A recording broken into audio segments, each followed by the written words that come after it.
Selamat pagi, Bu. Selamat pagi, dengan siapa? Saya Hilda dari kelas 9A. Oh, dari kelas 9A. Oh iya.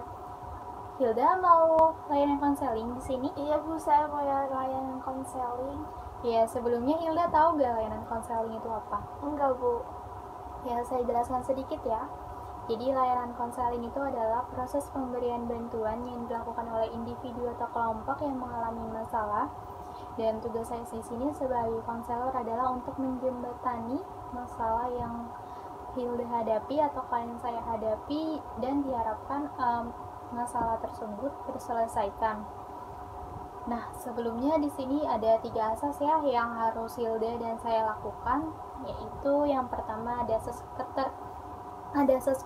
kerahasiaan, yaitu Hilda menceritakan dan jangan takut untuk bercerita kepada saya karena akan saya jaga kerahasiaannya, dan hanya saya, Hilda, dan Allah Subhanahu wa Ta'ala yang tahu. Jadi Hilda tidak perlu takut untuk menjelaskan apa yang masalah Hilda hadapi. Dan yang kedua ada asas keterbukaan.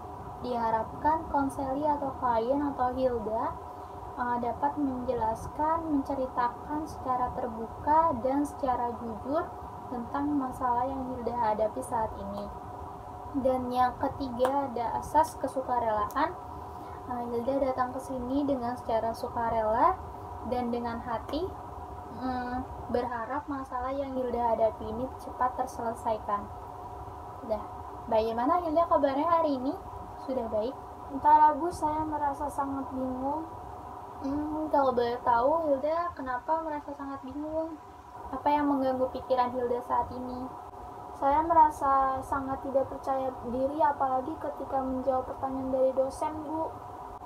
Baik, bisa Hilda jelaskan secara detail apa yang mengganggu perasaan Hilda saat ini? Iya, Bu, dengan senang hati saya akan menceritakannya, tapi mohon dirahasiakan kepada siapapun karena ini adalah masalah pribadi saya. Ya baik, di sini Hilda tidak perlu takut untuk menceritakan hal apapun yang ingin Hilda sampaikan, karena apa yang Hilda ceritakan ini akan dijaga kerahasiaannya. Jadi Hilda bisa bercerita dengan leluasa dan tenang. Begini, Bu, saya merasa tidak percaya diri ketika tampil di depan orang banyak, apalagi ketika saya presentasi di depan kelas. Lalu bagaimana? Setiap saya tampil di depan kelas, saya pasti gugup dan bingung harus berkata apa. Rasanya tiba-tiba bibir saya menjadi kaku. Bisakah Hilda menjelaskan lebih jauh tentang perasaan tidak enak Hilda? Saya gemetar ketika tampil di depan kelas, Bu. Saya juga merasa tidak percaya diri saat akan menjawab pertanyaan dari dosen. Padahal saya hanya menjawabnya dari tempat duduk, tapi saya merasa gugup. Selanjutnya, apa yang Hilda lakukan jika Hilda merasa tidak percaya diri? Saya hanya diam saja daripada saya malu di depan teman-teman karena saya gugup dan gemetar. Apakah dengan cara demikian Hilda merasa senang dan nyaman? Tidak, Bu, tetapi saya terus berpikir. Iya, Ibu sangat senang sekali Hilda bisa memahami apa yang masalah Hilda hadapi, dan Hilda bisa berpikir tentang masalah yang Hilda hadapi. Jadi bagaimana? Nah, apa langkah selanjutnya agar Hilda itu bisa tampil percaya diri di depan kelas? Saya masih bingung, Bu. Apa yang membuat Hilda merasa bingung? Saya takut jika nanti saya salah menjawab pertanyaan dosen, atau ketika presentasi saya takut nanti saya ditertawakan oleh semua teman-teman. Apakah Hilda sudah mencobanya? Rasanya belum, Bu.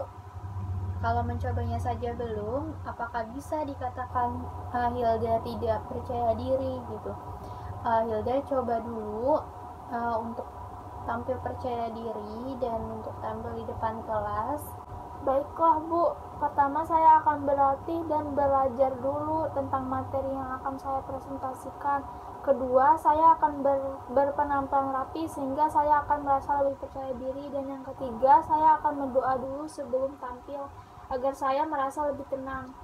Wah, Ibu senang sekali mendengarnya. Ternyata Hilda bisa menyimpulkan atas masalah yang Hilda hadapi, dan Hilda cari jalan keluarnya gitu. Jadi ada 3 langkah ya. Pertama, Hilda harus mempersiapkan diri, belajar terlebih dahulu sebelum presentasi. Dan yang kedua, Hilda harus berpenampilan rapi. Dan yang ketiga, Hilda harus berdoa dulu sebelum presentasi dimulai gitu. Jadi diharapkan dengan cara begitu Hilda bisa tampil percaya diri dan lebih baik lagi ke depannya gitu. Iya Bu, saya merasa lega dan lebih tenang setelah melakukan konseling. Kecemasan dan ketakutan yang saya alami mulai menurun dan juga saya tahu langkah-langkah apa yang harus saya lakukan untuk mengatasi rasa tidak percaya diri ini. Apakah masih ada yang Hilda ingin sampaikan kepada saya? Tidak Bu, saya kira cukup. Baik, jadi kesimpulannya di sini Hilda sudah bisa memahami apa yang masalah Hilda hadapi dan Hilda bisa menentukan kembali solusinya agar Hilda bisa tampil percaya diri di depan umum. Dan yang ketiga itu ya, jadi Hilda harus belajar terlebih dahulu sebelum presentasi. Dan yang kedua, Hilda harus penampilan rapi dan sopan. Dan yang ketiga, Hilda itu harus berdoa sebelum presentasi. Baik Bu, terima kasih atas konseling hari ini. Saya merasa sangat lega setelah menceritakan kepada Ibu. Terima kasih juga Hilda sudah mempercayakan kepada saya untuk bercerita tentang masalah yang Hilda hadapi. Dan diharapkan Hilda kedepannya mampu untuk tampil percaya diri lagi di depan umum ya, atau di depan teman-teman kelasnya gitu ya, lebih baik lagi ke depannya ya. Ya Bu. Terima kasih. Sama-sama Bu.